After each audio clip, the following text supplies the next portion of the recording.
ng pagbabago. ABS-CBN News and Current Affairs. Panig sa katotohanan, manig sa pagbangon ng bayan.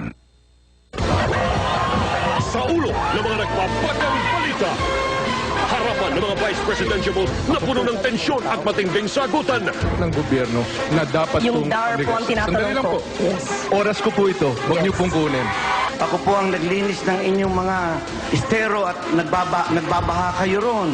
Taga Makati, maniniwala ba kayo sa sinasabi ni Bayani? Anong isterong pinagmamalaki mo? Ang mga eksena sa kanilang paghaharap, tutukan. Ng conversion. People's Champ Manny Pacquiao, ginawa na ng Heroes Welcome, kampanya, aatupagin na. Pero pag niretiro, pag-uusapan na ng pamilya. Mga estudyante ng PUP muli nagprotesta dahil sa nakampang pagtaas ng kanilang matrikula. Mga upuan muling ibinalibag sa loob ng eskwelahan. Exclusive! AFP Chief Delphin Pangit sinisi ang media dahil sa mga intrigang nabubuo sa loob ng militar. Exclusive!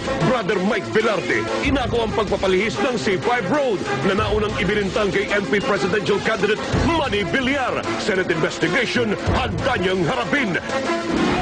Exclusive! Mag-live-in partner natagpuan patay sa gitna ng tambakan ng mga basura sa Cavite. Pagkamatay ng dalawa, may bakas ng salvage. Preparasyon sa darating na Semana Santa, kasado na mga biyahe papuntang probinsya, tutoblihin ang schedule ng pagbubukas at pagsasara ng mga mall, alamin. Exclusive na pabalitang relasyon nila John Lloyd at Shaina mas lalong umiinit. Bida Morales at John Prats nagsalita na.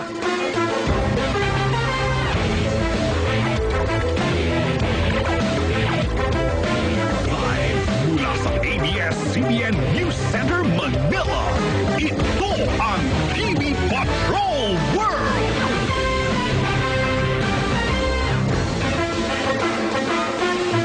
Magandang gabi, Pilipinas! Kami ang mga patrol ng Pilipino. Nagbabalita at naglilingkod sa inyo saan man sa mundo.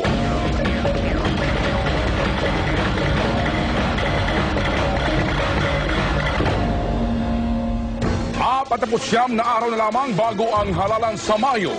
At sa unang pagkakataon, nagtagisan ang 6 na kandidato sa pagka-vice presidente sa harapan ni ABS-CBN Vice Presidential Debate kagabi.